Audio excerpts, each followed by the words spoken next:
तो सारी crypto exchanges same नहीं होती। दो तरह की एक्सचेंजेस होती है, एक सेंट्रलाइज एक्सचेंजेस, डिसेंट्रलाइज एक्सचेंजेस। तो चलिए जानते हैं इन्हीं के बारे में। तो अगर हम बात करते हैं सेंट्रलाइज एक्सचेंजेस के बारे में, तो सबसे पहले नाम आता है बाइनेंस, कॉइनबेस। ये इजी टू यूज होती है, हाई स्पीड होती है। और डिसेंट्रलाइज एक्सचेंज की अगर बात करते हैं तो इसके अंदर यूनिस्वैप, हाइपरलिक्विड का नाम सबसे ऊपर आता है। बस आपको अपना वॉलेट कनेक्ट करना होता है और ट्रेड करना होता है। इनके प्रोज एंड कॉन्स क्या होते हैं? सेंट्रलाइज एक्सचेंजेस की प्रो, इजी टू यूज होती है, सुपर फास्ट होती है, कस्टमर सपोर्ट होता है, फिएट ऑन रैंप होता है। इनके कुछ कॉन्स होते हैं, आप अपने फंड्स को कंट्रोल नहीं करते, कभी भी कहीं भी कैसे भी हैक हो सकता है। काफी स्ट्रिक्ट केवाईसी रेगुलेशंस यहाँ पर लगाए जाते हैं। डिसेंट्रलाइज एक्सचेंजेस के प्रोज, आपके पास आपकी की होती है, सेंसरशिप रेजिस्टेंस होता है, केवाईसी की जरूरत नहीं होती है और आपकी प्राइवेसी के ऊपर फोकस्ड होते हैं ये लोग। इसके भी कुछ कॉन्स हैं, जैसे स्लो ट्रांजेक्शंस, थोड़ी सी हाई फी होती है क्योंकि वहाँ गैस कॉस्ट इन्वॉल्व होती है। किसी भी बिगिनर के लिए थोड़ी सी प्रॉब्लमैटिक होती है क्योंकि थोड़ा सा टेक्निकल को होना जरूरी होता है। आप कन्वीनियंस चाहते हैं या आप कंट्रोल चाहते हैं? तो नीचे कमेंट करके जरूर बताइएगा आपकी गो टू एक्सचेंज कौन सी है। लाइक कर दीजिए, शेयर कर दीजिए। अगली बार फिर मिलेंगे इसी तरह की वीडियो के साथ। तो सारी क्रिप्टो एक्सचेंजेस सेम नहीं होती। दो तरह की एक्सचेंजेस होती है,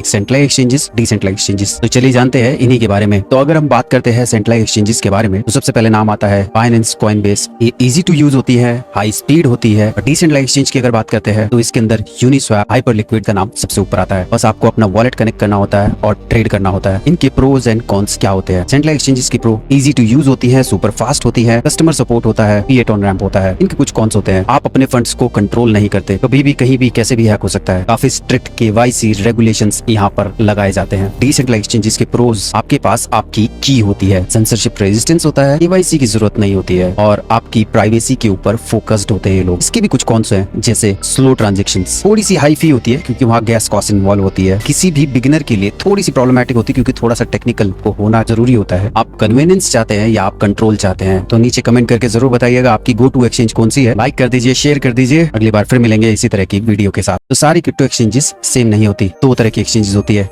एक सेंट्रलाइज एक्सचेंजेस, डिसेंट्रलाइज एक्सचेंजेस। तो चलिए जानते हैं इन्हीं के बारे में। तो अगर हम बात करते हैं सेंट्रलाइज एक्सचेंजेस के बारे में, तो सबसे पहले नाम आता है बाइनेंस, कॉइनबेस। ये इजी टू यूज होती है, हाई स्पीड होती है। और डिसेंट्रलाइज एक्सचेंज की अगर बात करते हैं तो इसके अंदर यूनिस्वैप, हाइपरलिक्विड का नाम सबसे ऊपर आता है। बस आपको अपना वॉलेट कनेक्ट करना होता है और ट्रेड करना होता है। इनके प्रोज एंड कॉन्स क्या होते हैं? सेंट्रलाइज एक्सचेंजेस की प्रो, इजी टू यूज होती है, सुपर फास्ट होती है, कस्टमर सपोर्ट होता है, फिएट ऑन रैंप होता है। इनके कुछ कॉन्स होते हैं, आप अपने फंड्स को कंट्रोल नहीं करते, कभी भी कहीं भी कैसे भी हैक हो सकता है। काफी स्ट्रिक्ट केवाईसी रेगुलेशंस यहाँ पर लगाए जाते हैं। डिसेंट्रलाइज एक्सचेंजेस के प्रोज, आपके पास आपकी की होती है, सेंसरशिप रेजिस्टेंस होता है, केवाईसी की जरूरत नहीं होती है और आपकी प्राइवेसी के ऊपर फोकस्ड होते हैं ये लोग। इसके भी कुछ कॉन्स हैं, जैसे स्लो ट्रांजेक्शंस, थोड़ी सी हाई फी होती है क्योंकि वहाँ गैस कॉस्ट इन्वॉल्व होती है। किसी भी बिगिनर के लिए थोड़ी सी प्रॉब्लमैटिक होती है क्योंकि थोड़ा सा टेक्निकल को होना जरूरी होता है। आप कन्वीनियंस चाहते हैं या आप कंट्रोल चाहते हैं? तो नीचे कमेंट करके जरूर बताइएगा आपकी गो टू एक्सचेंज कौन सी है। लाइक कर दीजिए, शेयर कर दीजिए। अगली